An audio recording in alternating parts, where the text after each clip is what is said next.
Di antaranya adalah membaca ayat kursi yang sudah masyhur, yang Allah sebutkan dalam surah Al-Baqarah surah nomor 2 ayat 255. Ini dibaca satu kali pagi dan satu kali sore. Allah SWT berfirman, A'udzubillahi minasyaitonirrajim, Allahu la ilaha illa huwal hayyul qayyum. Potongan kalimat ayat kursi ini berarti Allah lah yang tidak ada Tuhan yang berhak disembah kecuali Dia zat yang maha hidup, itu Al-Hayyu, dan Al-Qayyum yang terus menerus mengurus makhluknya. Berarti kita sedang memanggil zat Allah yang maha hidup, yang maha memberi, maha memperhatikan, maha mengawasi. Dalam surah An-Nisa Allah mengatakan, Inna Allah kana alaikum raqiba. Allah selalu mengawasi kalian. Jadi pada saat kita membaca Allahu la ilaha illa huwal hayyul qayyum, kita sedang memanggil Allah yang tentu kita orang Islam diberikan pengetahuan tentang siapa nama Tuhan kita. Seorang ilmuwan pernah berkata, saya pernah mengelilingi pelosok muka bumi ini, saya pernah temukan kampung tanpa pasar, saya pernah temukan kampung tanpa rumah, saya pernah temukan kampung tanpa peradaban, tidak ada sekolah, nggak ada rumah sakit, tapi saya tidak pernah menemukan kampung yang tidak ada tempat ibadah. Ada tempat ibadah, cuman mereka tidak tahu siapa Tuhan mereka. Kita bersyukur kepada Allah Subhanahu Wa Taala karena begitu kita lahir, apalagi lahir dalam keadaan Islam, diajarkan ada Tuhanmu namanya Allah, la ilaha illallah, tidak ada Tuhan selain Dia. Diajarkan sifat-sifatnya, disebutkan dalam kitab Al-Quran firman-Nya. Kita mengikuti ajaran utusannya Muhammad SAW, maka kita sudah tahu semuanya. Allah suruh kita memanggil Dia, Allahu la ilaha illa huwal hayyul qayyum.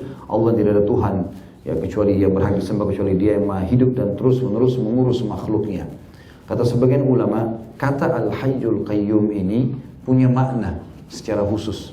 Di dalam hadis yang lain, siapa yang menggunakan dalam istighfarnya atau doanya, maka akan diampuni dosanya yang lalu-lalu.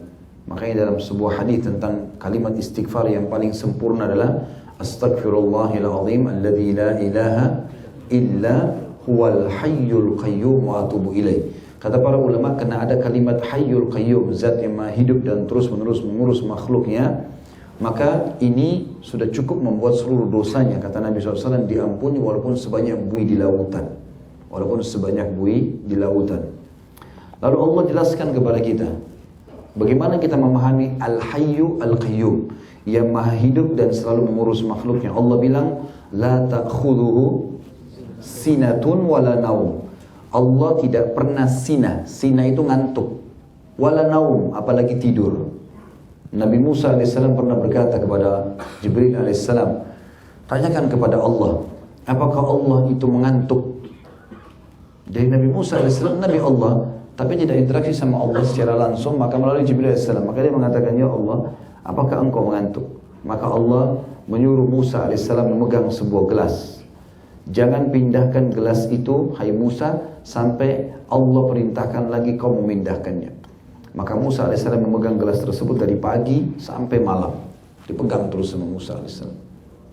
Dia bergerak karena perintah Allah Subhanahu Wa Taala. Pada saat malam hari tiba, Musa AS mengantuk. Kemudian dia tertidur, jatuhlah gelas tersebut lalu pecah dan tumpah semua air di dalamnya. Maka pada saat itu Allah berfirman kepada Musa mengatakan, hai Musa, andai saja saya mengantuk, ya, sebagaimana kau mengantuk, maka seperti itulah keadaan alam semesta ini. Seperti air dalam gelasmu tadi, akan berantakan semua. Jadi teman-teman, ruangan ini saya tidak mungkin ada lampu menyala kalau tidak ada teknisi yang memasangnya, tidak ada yang menyalakan, tidak ada yang mematikan, kalaupun misalnya dia padam. Sama dengan AC, sama dengan karpet ini, meja ini, tidak ada yang menatanya, tidak mungkin ada kalau tidak ada yang menatanya. Maka harus butuh orang yang intens untuk bisa menjaga. Orang kalau mau ekstra kesehatan, ekstra kebersihan, ekstra segala macam, dia harus juga ekstra keluarin uang untuk pelayanan, perawatan, ya, maintenance-nya itu memang perlu. Kalau enggak maka tidak akan bisa. Maka untuk memanage sedemikian luar biasa luasnya langit dan bumi ini tidak main-main. Allah menjelaskan sifat maha hidupnya dan maha mengurus makhluknya, mengatakan Allah tidak pernah mengantuk apalagi tidur. Sinah ngantuk, wala naum, naum artinya tidur, apalagi tidur. Lahu ma fis samawati wa ma fil ard, miliknya lah semua apa yang di langit dan di bumi. Dan kalimat ini juga menjelaskan tentang sifat al-hayyu al-qayyum. Jadi ini rincian daripada hayyul qayyum tadi. Allah maha hidup dan juga terus-menerus mengurus makhluknya. Artinya tidak ada satu titik pun di langit dan di bumi kecuali Allah Subhanahu wa taala yang menciptakannya, merawatnya dan juga bisa menghilangkannya. Man dzalladzi yashfa'u indahu illa bi'idzni, tidak akan pernah ada yang bisa memberikan pertolongan atau syafaat kecuali dengan izinnya. Nah, kata para ulama, ini syafaat diberikan pada hari kiamat, pertolongan agar orang bisa masuk ke surga dari api neraka, selamat. Dan ini ada tentu bahasan sendiri tentang masalah syafaat, ya.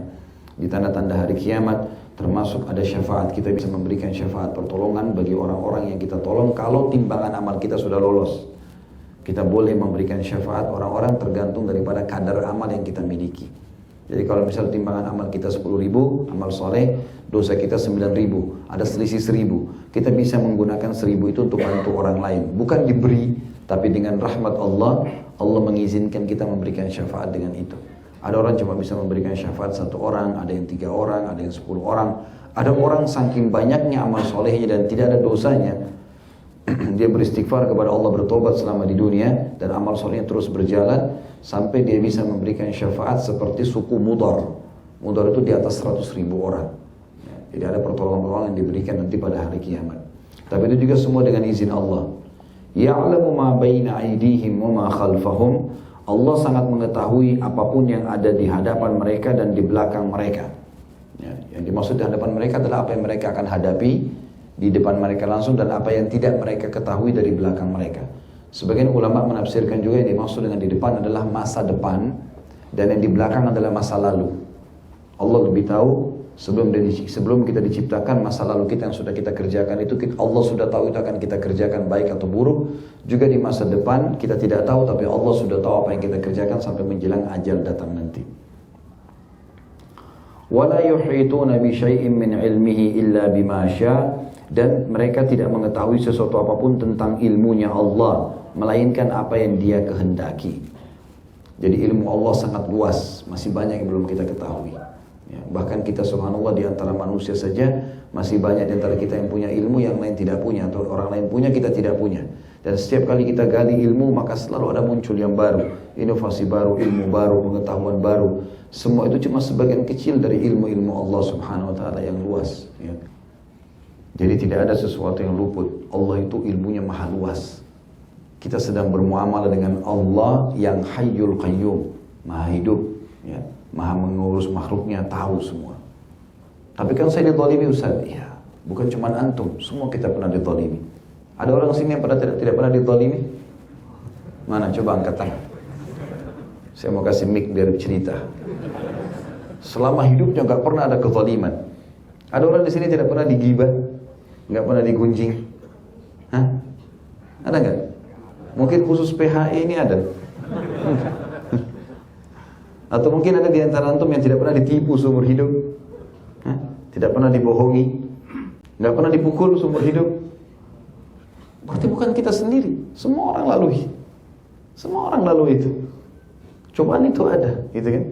Tapi Allah Subhanahu wa taala Maha Adil. Yang penting kita bukan kita yang salah, maka akan aman. Allah punya cara. Allah Subhanahu wa taala punya cara mengembalikan. Itu luar biasa kalau Allah yang mengatur semuanya. Makanya dikatakan wala yuhituna bi syai'in min ilmihi illa bima syaa. Tidak ada sesuatu, ya, atau mereka tidak bisa mengetahui sesuatu tentang ilmunya melainkan apa yang Dia kehendaki. Wasi'a kursiyyuhus samawati wal ard. Kursinya meluasi dan menutupi seluruh langit dan bumi. Apa maknanya kursi, teman-teman? Kursi dalam bahasa Arab bukan kayak kita bahasa Indonesia. Kursi ini tempat duduk begini nih, kita Indonesia kursi. Kalau dalam bahasa Arab itu pijakan kaki raja di singgasana. Jadi kalau singgasana, kalau sebelum naik ke singgasana ada pijakan kakinya, nah itu nama bahasa Arabnya kursi. Allah menjelaskan tentang kursinya, pijakan kakinya Allah di singgasana. Allah bilang wasi'a, telah meluasi. Kursiyuhu, pijakan kakinya, as-samawati wal ard, seluruh langit dan bumi ini. Ya. Wala ya'uduhu hifdhuhuma, dan Allah tidak pernah merasa berat memelihara keduanya, langit dan bumi. Ya, subhanallah, kita kalau lihat kita sebagai manusia, teman-teman, rumah kita seminggu aja nggak dibersihin, udah kotor. Udah usah jauh-jauh rumah, badan kita sehari nggak mandi, udah gerah. Kalau 3 hari kita nggak sikat gigi, wah luar biasa. Semua orang bisa mati tiba-tiba di sana. 2 hari kita nggak pakai roll on sudah bau ketiaknya. Luar biasa. Dari semua tubuh kita keluar kotoran, matanya keluar kotoran, hidung keluar kotoran, ini keluar kotoran. Keluar kotoran semua, terus manusia mau sombong apa ini? Ya. Allah mengatakan kami ciptakan manusia dalam surah Insan dari sperma yang tidak ada nilainya, baunya busuk. Kalau tidak membuai sel telur dibuang. Itu kita dari Allah mengatakan dari cairan yang hina.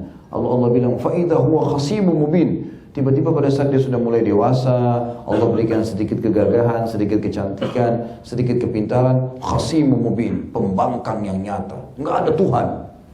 Ini semua terjadi begitu saja. Oh, luar biasa. Terus kamu dari mana asalnya?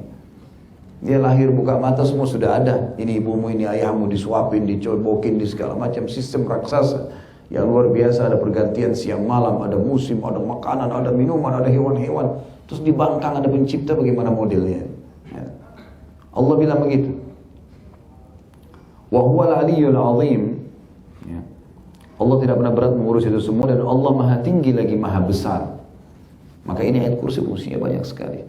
Ya, teman-teman kalau sudah mulai ada pikiran untuk melakukan perbuatan yang salah, baca ayat kursi. 1 ayat. Insya Allah Allah akan jadikan itu sebagai tameng. Mau emosi, baca ini. Mau apa saja, sudah mulai pelanggaran tergelincir, pelanggaran agama, ketidaknyamanan, rusaknya hubungan, baca ayat kursi. Dengan izin Allah SWT akan diselamatkan. Dan ini minimal dibaca pagi 1, sore 1 kali.